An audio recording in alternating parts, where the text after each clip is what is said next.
Welcome to Universal Theory, where the goal is to find a common language between the abstract and concrete. We are the unorthodox representation of physics and metaphysics. During the time that we have with you, we will discuss all that is potential and equally possible. I'm Jordan. And I'm Trent. And together, we are Universal Theory. We welcome you on this journey of scientific and metaphysical exploration, and we hope that any information that is conveyed or professed by either of us is of the utmost importance, value, and of practical use in your everyday lives.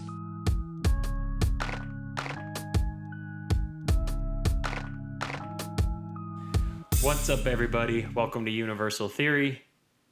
I'm your co-host, Trent, joined as always, Jordan.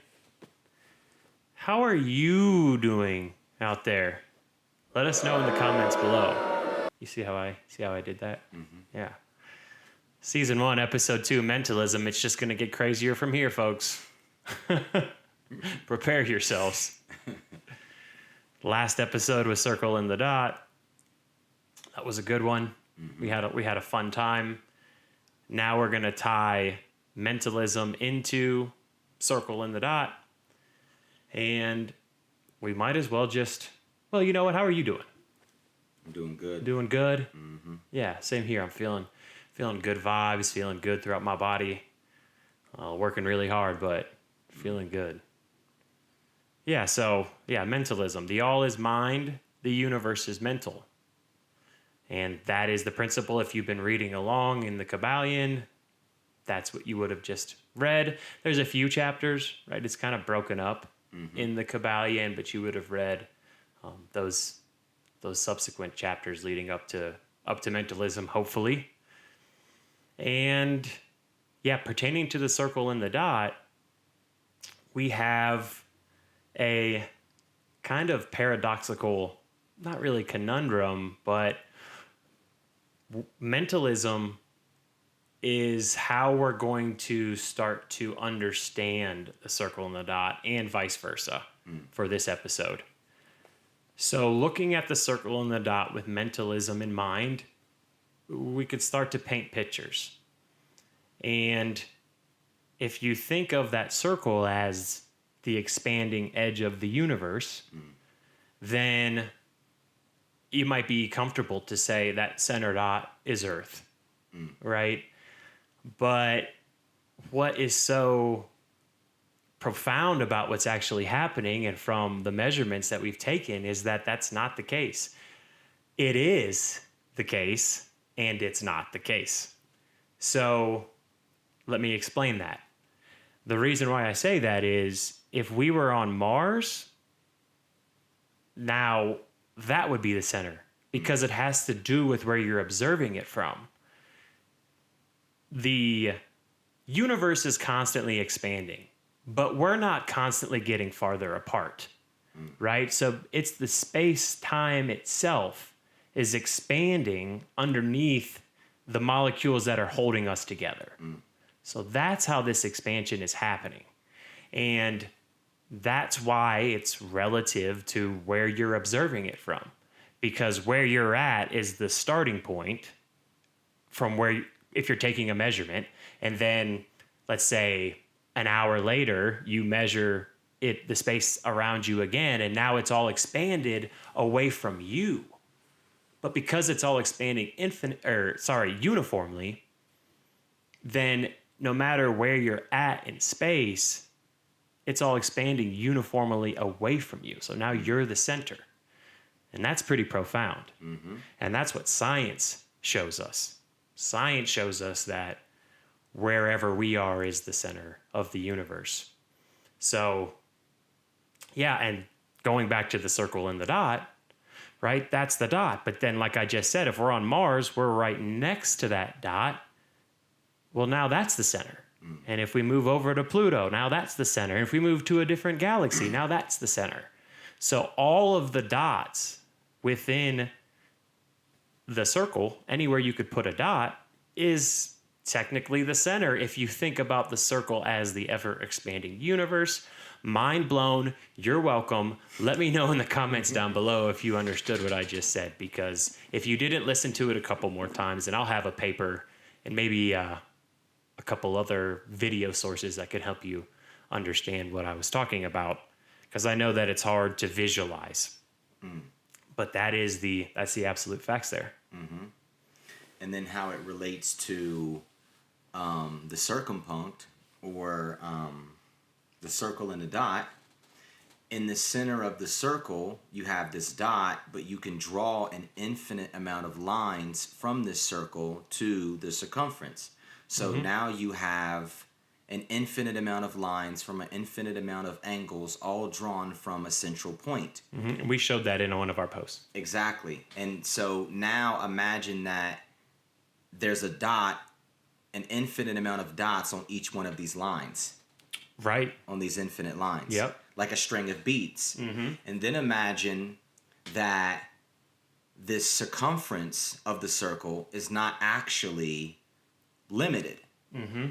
And that it has no boundary, because when we think of the circle, we see it geometrically, and we can put a ruler down and say, okay, we can measure it, whether it's small or large, centimeters, inches, feet, yards, whatever it may be. It could be a circle around a whole city or the planet. Either way, when we see it tangibly, we think of limitations.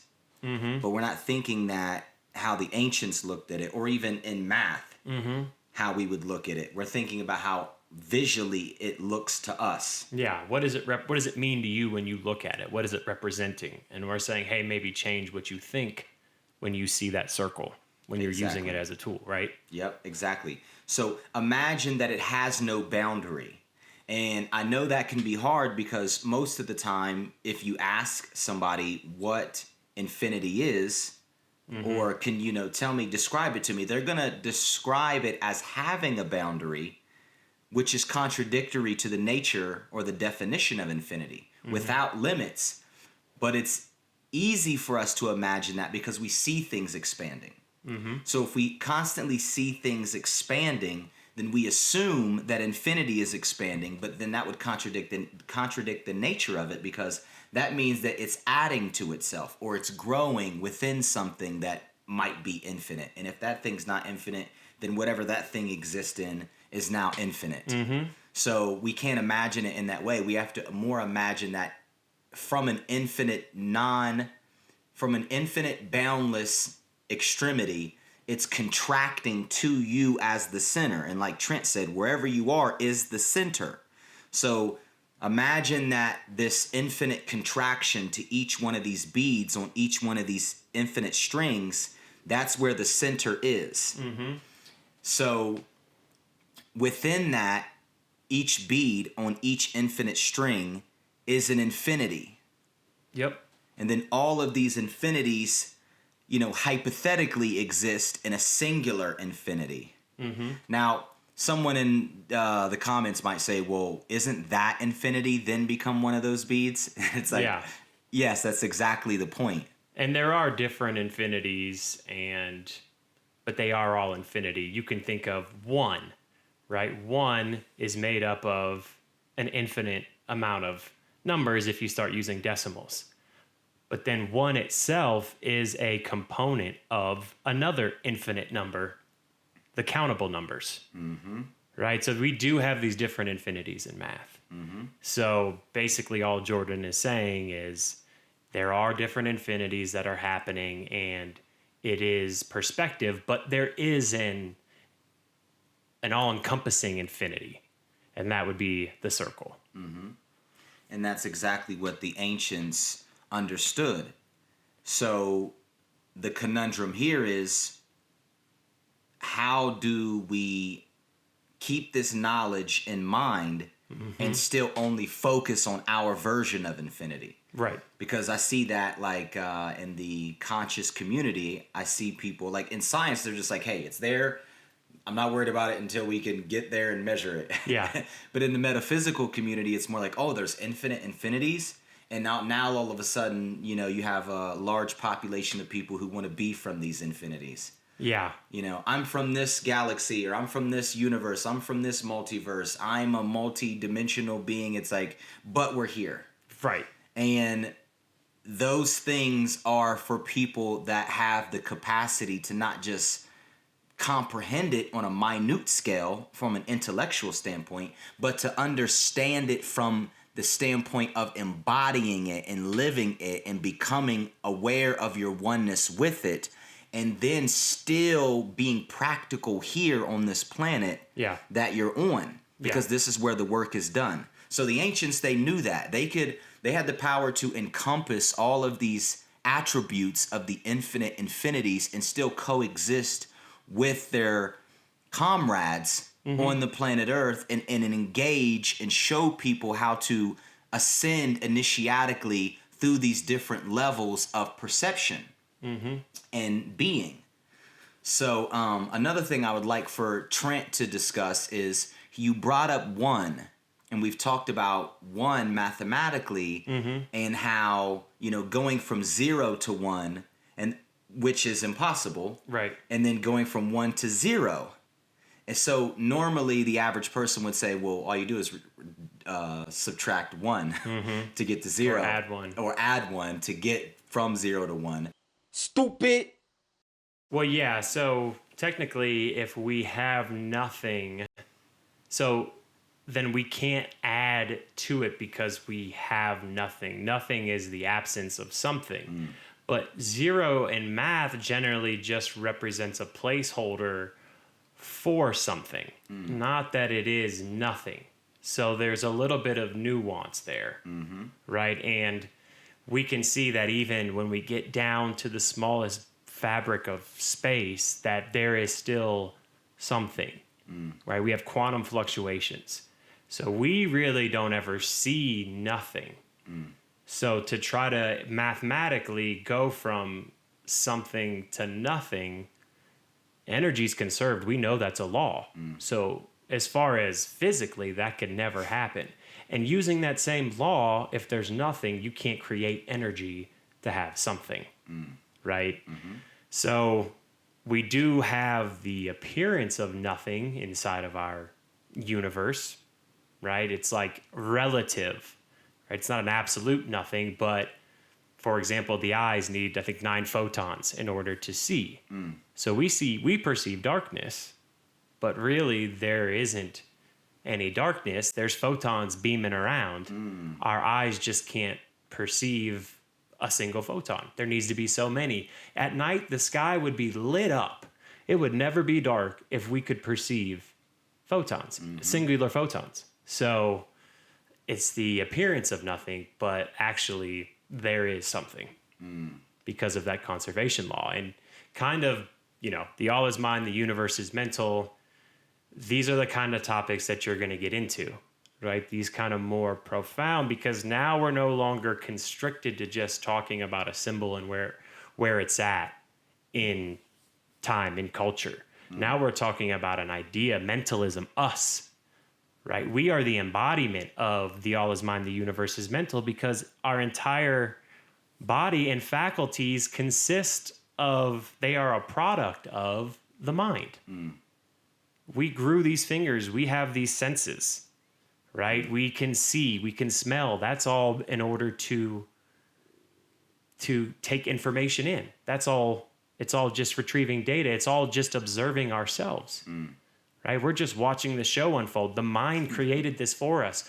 We didn't, right? We can see through evolution that the mind, as you see us becoming more and more intelligent, that's the mind at work, right? And that's kind of what we're talking about when it's pertaining to a human. And we know that the mind exists with, right? We are humans, but humans are animals.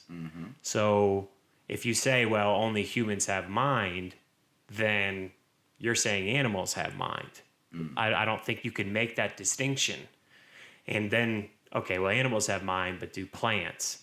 It's like, well, do they communicate? Yes. Do they have systems in place? Yes. So they have some sort of consciousness. And then, mind. We'll stick with the word mind.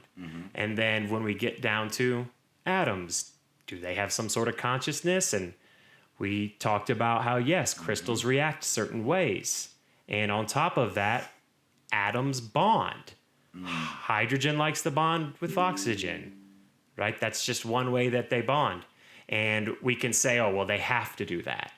And then my kind of response would be, well, what about when you say you love somebody and it's like, I don't have a choice. I have to. I don't have a choice but to love this individual.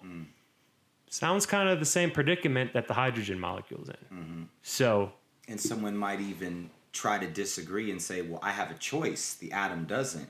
And it's like, how many things, and from a biological standpoint and from an environmental standpoint, how many things influence your choices that you're unaware of? right. So if you have to be aware of something to make a conscious decision, if there's 100,000 chemical reactions in each cell per second, or there are trillions of cells interacting with billions and trillions of biochemical reactions and electrochemical signaling, and you're unaware of it, like your heart beating, do you have to be aware of your heart beating and how all of the structural and functional mechanisms are coordinated and interact for your lungs to work a specific way and your intestines and all of these different things? It's like we're unaware of basic things like pheromones. You might be attracted to this person because of the pheromones being produced at any given time, and then you say, well, I have control over that. It's like, not if you're unaware of it. Right, exactly. So atoms might be at a lower level of intelligence, and they may appear to be more forced to engage each other and bond or not bond, attract and repel each other, share or not share electrons, etc. But we're doing the same thing, just at a higher scale. So like you said, where do you make the distinction? And what do you class or define the mind as? Is the mind something that humans have, and there's a human-centric universe where, back again what Trent said, if we're on planet Earth, are we the center of the universe? Right, right. Or is everything the center? Yeah. Is the mind something that we have only, or is it something that everything possesses? Right, is it relative? Yes, exactly. Yeah, and that's a great point, that there are these things that happen behind the scene that we're not aware of. There's studies, and that's to reiterate, when we talk about these types of things, we're not just talking about it because we heard about it. We're talking about it because we read about it, and then we looked up studies, and then there's data, and that's kind of our MO, right? You're not going to hear us talking about these types of things unless there's data to back it up. So I just wanted to make sure that, right, that everyone listening is aware of that fact. And with just continuing on this, our microbiome, right, is 70 to 100 trillion microbes, right? And then the body is only 36, 37 trillion cells. So it is, right, 3 times more isn't really a part of our body, but there is a symbiosis that's happening, right? If you take out your microbiome and you dry it, it's 3 pounds, 3 to 5 pounds. 3 to 5 pounds. So, right, that's a substantial amount. I mean, maybe not compared to your entire body, but there is this mass that exists within us that is evolving with us, that's moving with us. So back to the circle and the dot. In that case, we're the circle. And your microbiome is the dot, right? And your DNA is the dot. Jordan will get into that with epigenetics. And that's a tool that I use when I'm struggling with, how do I relate? If I'm the circle, what's the dot? And then if I'm the dot, what's the circle, right? For that symbiotic relationship, what's happening? When am I the microbiome? And when I'm the microbiome is when I'm comparing myself to Earth. That's logical to me. And do I think that my microbiome is as smart as I am? No. Do I think that I'm as smart as the earth? No. And that's how I'm talking about using the tool, right? Kind of create this layer of 3 where you're the middle. So you can either be the dot or the circle. And then start to analyze the world around you. And that will be extremely useful when you start to apply these principles. Exactly. And just like the first episode, we talk about the ring and the rod, and the rod is technically the dot, which is the measuring stick. And like he's saying, everything is to scale. So if you put yourself in the center, you're able to gauge where you are in relation to the other aspects of infinite mind. Because when they say all, they're referring to infinite. And yes, there's infinite infinites, but within our universe alone, every particle is infinite, technically. So, and then you could say every particle is the center of the universe. We could scale it all the way down and then scale it all the way up. So there are an infinite amount of circle and dots in 1 cubic centimeter of space. Yeah. So that's how it works. Yeah, and even smaller. So it's like the mind is an infinite scale of intelligent unfoldment. And when we say intelligence, we're not just referring to intellect. We're referring to the natural instinctive inclination of particles to gravitate and repel each other and to create these different constructs, from quarks to atoms and atoms to molecules and cells, and all the way up to organisms, and then to things such as planets that facilitate the expression of organisms in solar systems, galaxies, universes, the multiverse, etc. Ad infinitum, the all is mine, the universe is mental. All of these things apply to mind, and then within this mind there are mechanisms, and each is relative to whatever its blueprint or prototype is, which is collapsed from the superposition of the wave. In the superposition, this is what the ancients would call the ethers. This is what the ancients would call the Akashic records. This is what the ancients would call the thought of creation. This thought is an ever-existing idea that exists in the mind of the all, and there are an infinite amount of layers to it, and then it collapses on each layer and it creates a reflection of itself, kind of like the ancient story where Narcissist, I think is what it is, and he looks into a mirror and he sees his reflection, and then he becomes obsessed with his reflection. This is the wave reflecting itself as the particle and seeing its reflection. So when man is created in the image of God, we're not just talking about, because there's many different interpretations, and more than one interpretation can be accurate. Right. So, but the one that we're referring to at this specific moment is the wave reflecting itself through the mirror of itself to see itself. And like Trent said earlier, now you've created these sensory mechanisms so that you can touch, taste, smell, and hear, etc. All of these different attributes of the mind, even though you're experiencing it internally.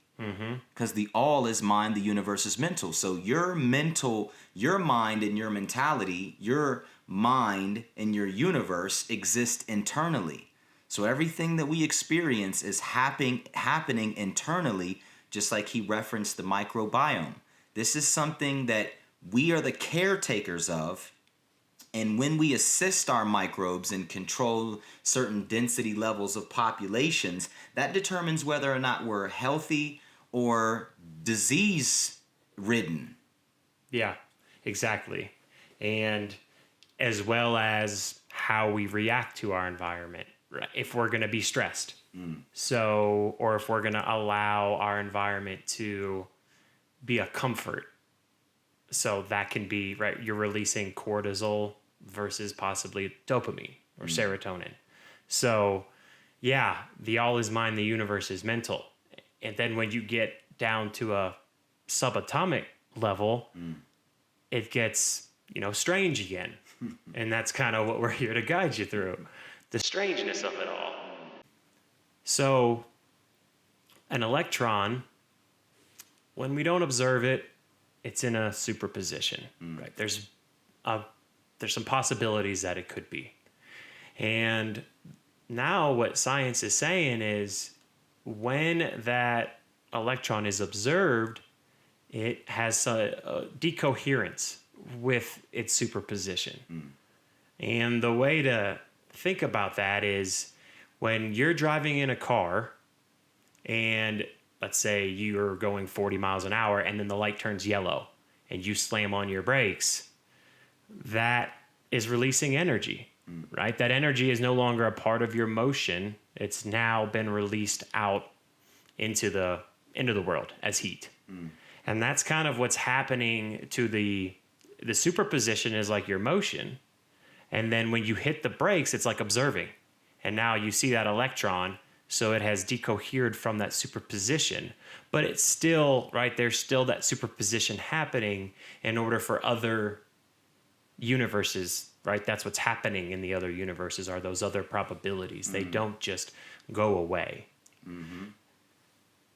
So, okay, that's what's happening on a subatomic scale, Trent. Awesome, but what about what's happening around me? What about the physical world with the all is mind, the universe is mental? Well, it's much smaller than what we think it is. Now, it's another paradox. It is large and it's small at the same time. And what I mean by that is it's constantly expanding like we talk about. And actually, there's an acceleration. It's expanding faster and faster the closer you get to the edge. But that entire universe and all visible matter only makes up 4.9% of the energy here, right? All of it only makes up 4.9%. Dark energy makes up 68.3%.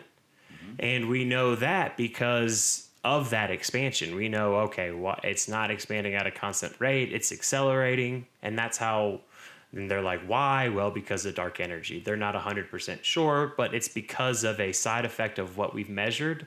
That's where we get these percentages from. And then dark matter is 26.8%. And we found that out from the way that the galaxies spiral, from how matter moves over time, not the expansion of the universe itself. That's the dark energy. But the dark matter is how the things within that are moving. And it's like, well, it shouldn't look quite like that if all the mass was visible. And when we use these terms like dark, all it means is it doesn't interact with photons, right? It doesn't really want to interact with matter or photons, but there is mass to it. I know it's a lot, but there you have it, 4.9%. And then you take that and what we learn in high school or junior high, whenever you learned it, the same chemistry class that you learned about the nucleus, if you put a proton or the nucleus in the center of a football field, and let's say we make it to scale and make it like a tennis ball, then the electron would be whizzing on the outside of the stadium. That's how much empty space there is. Not empty because there's still quantum fluctuations, right? There's still energy. We perceive it as empty, but nothing is actually empty. But that just goes to show you all these complex organisms and all these complex structures are all made of a percent of a percent of a percent. And when I was speaking what I just spoke about with the nucleus to the electron, that is 99.999999% empty space. So there's just so much more going on, and the more you start to understand your physical reality and why you're here, which is what we're trying to help you, the more you will not be so concerned maybe about your bills. You'll pay them, but don't let those overtake your emotions. If you're having a bad day, you will have bad days. How are you going to react to it? Right? It's It's a small part of the big picture. So we want to help you have a healthy relationship with that. Yeah, and not be distracted by the velocity of everyday life and how much data we have access to now, more so than ever. That can definitely be perplexing. And it can definitely suppress one's intuition and natural inclination towards existing optimally, by living and letting live, because we feel like we have to compete. But the reality is that even amoebas will work together for the grand cause.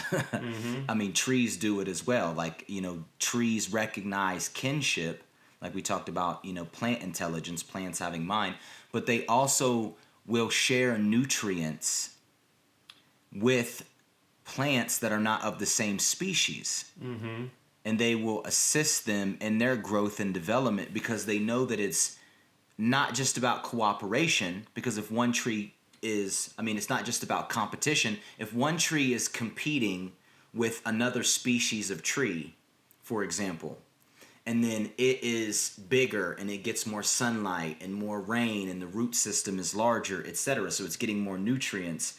If it kills off these other smaller trees around it, then that leaves a gap in the forest for wind and things to go through, and then now the soil temperature heats up, and now you see what I'm saying, or it dries up, so now it's like now it doesn't get as much nutrients, etc. So like it cooperates with things in its environment, whether it's related genetically to these trees and they're of the same species or not. So it's like humans, we have to learn to do the same thing. And in the culture that we're in the United States, for example, we feel like it's mostly about competition, survival of the littest. Everybody wants to be lit. It's like, well, let's light our minds up first.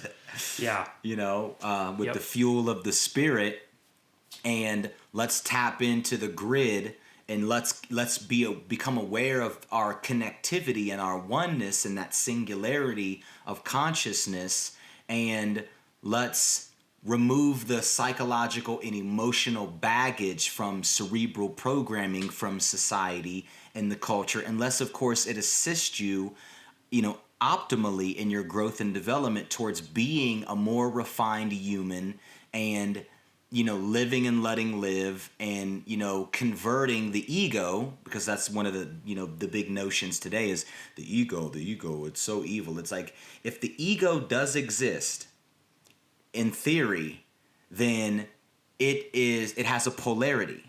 So you can't demonize the ego, and you can't blame everything on the ego. It's kind of like the modern spiritualist way of accepting Satan. Right. Everyone else is like, well, if I'm a Christian, I might blame Satan. Yeah. If I'm a spiritualist, I'll blame the ego. Yeah. And it's like, nah. Yeah. Let's polarize this ego and refine it and mature it. Yeah. Yeah. Don't just leave when you have a little kid or a baby brother or whatever. You don't just leave it to cry. You help it. You nurture it. Right? You are trying to bring it to a point of maturity. And we could think sometimes that that's how we need to interact with some of these selfish impulses and these egotistical ideas or actions. That, okay, I did that, and that's because that's a part of me that I need to mature. The all is mind, the universe is mental. So, and we'll talk about, Jordan was kind of getting into some another principle, and we'll be talking about correspondence as well next time. But that's kind of where he gets that insight. That's why I brought that up, because it's not, you're not going to get all this from mentalism. But once you start to read through the entire book, you'll really start to see how all these pieces come together, and it'll help you live a much more satisfying, healthy life.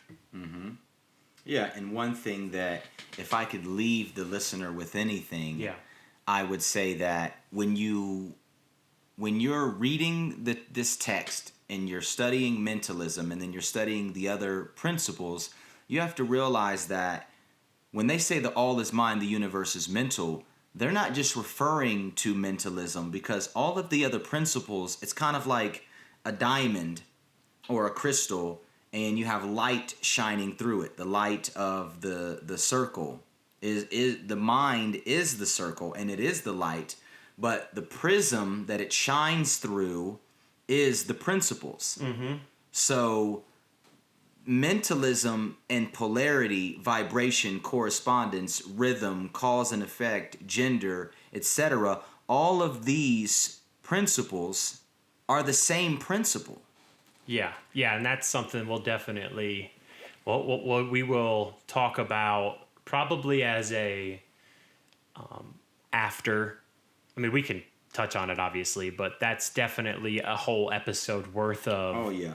And if not more, talking about how they all they fold on each other, and then on top of that, they all are one. Yes. Right. So there's quite a bit more, and Jordan's kind of giving you a peek behind the door. Some people have to earn that, but hey, that's what we're here for. We're here to help you succeed. So yeah, read the book. The next one will be correspondence. And if I'm going to leave you with anything, it's be selfish. Really, be selfish in a healthy way. Right. So when I say that, let me explain. Buy our merch. That's what I mean. No. What I mean is, when you're moving through life and there's an interaction with somebody that could be toxic, or maybe not, maybe they're just having a bad day, don't let that turn you into having a bad day. Transmute that energy and don't let it upset you. You have that choice. That's what we're trying to tell you, and that's what I mean by being selfish. Cherish your body. Let the dopamine flow, right? Don't let the cortisol in unless you have to. Right? If you've got to deal with a situation, you have to. But that's kind of my philosophy when there's a stressful situation happening. And it's not that I'm saying don't interact with that stressful situation if they need your help. What I'm saying is interact and still be able to control your emotions. Yeah, and polarize yourself as the circle. Yeah. And not just for the sake of controlling your dot, but and not mimicking and reflecting the energy that they're putting out, but transmuting it and then sending it back out in a positive way. That way, that person in that environment becomes the dot, and then you have a greater sense of control over your environment. And even if you can't positively impact your environment in such a way that it's transmuted, you at least transmute your own environment. So like you said, be selfish and think of the self. But when you think of the self, think of the whole self, because the all is mind and the universe is mental, and the goal is to live and let live. So live your life holistically and peacefully and optimally and objectively, and allow others to do the same without any judgment. If someone is projecting negative energy, it's because that's the energy that they're supposed to be projecting at that time. And if you're aware of being able to transmute it, then you should be transmuting it to the best of your ability as well. And then if you're not as effective initially, then accept that as well, because it's a process. It's not like you're just going to be like, oh, bad mood, good mood. Some people can do that because they've been practicing it, whether it's conscious or not. They've been refining this technique. You may not be able to do that. It might take you, it might be incremental. Yep. You know, everything in life is that way. So yeah, before we go, one little trick that I learned is, before you lay down at night, and this really does help, think about your day and then those moments that stick out where you lashed out or somebody lashed out on you and it hurt you. Think about how you could have acted differently, because the all is mind, the universe is mental. We love you. Have a good night. Yeah, don't talk to me, it's off to me. Assault police, the archer screeds. My carpentry is carpeting for all of these false MCs. I chalk the scene, I'm Charlie Sheen. I darken dreams, the carpet bleeds. My pauper leaves a scar with your whole face like a Carter scene. I go hard cause the car to me. You ain't hard as he, or the yard hate. Bar hate, it's the Nazarene. Choking line with a main, I'm a martyr king. Yeah, I'm a god, so it's all with me. Pull at your heart, I'm chewing at your arteries. Damn, for the artistry, the artist bleeds. I'm martyring your darling. It's all with me, get lost at sea. Shout the priest, stomp the beast. I do not play, it's often seen. I'm off the boat, got a blade on me, homie, I'm off the go. I don't know about you niggas, but I'm off the dose. Or off the smoke, a cough, a choke, a puke up a coffin toe. With a whole body in it like a mafia joke. Off the coast like mafios. My posse grows like poppy fields. Got a Glock on my side, but it's not the quote. I got the tree, I got the rope, I got the crown, I got the throne. I'm not the Pope, I am the Lord. Goddamn your soul, the gamut grows, the ganja pose, a cannon show. Loud, I'm a blast like my hand and drone. I control the whole globe with a Thanos glove. Jewels on my wrist from the planet dust. You're messing with a god like I am the code. I am the code, the camera froze, they cannot cope. They plan to post, but I'ma kill them all. With the plan I wrote, the antidote, the man I spoke. I gave him life, but I'ma end them all. I'ma ram and close the brand and palm volcanic rhymes. The man I lie, the fans are spawns. I chant the rhyme. My glands of God, you cannot stop the Metatron, the messenger. The Messiah, the master of the last of dawns, the mastodon, the razor-tooth dragon that'll blast your pawns and make your king disappear with a magic wand. Be gone. The path them on, getting wrapped in gauze and ripped by claws and smash your skull. You pass baton, the gap is lost. I'm way too far. I'm past the stars, galactic bars, the acid pause. I rap in fours and tundra sword, the guns on board. Wakanda Lord, the jungle boy. You come some more, come for war. And I made the mongrels mourn. I'm hungry for the lungs of yours. Your tongue's in cold, my stomach roars. I munch on gourds, running force, the hunter's board. Hunt for sport, slap a pole and punch a horse. Super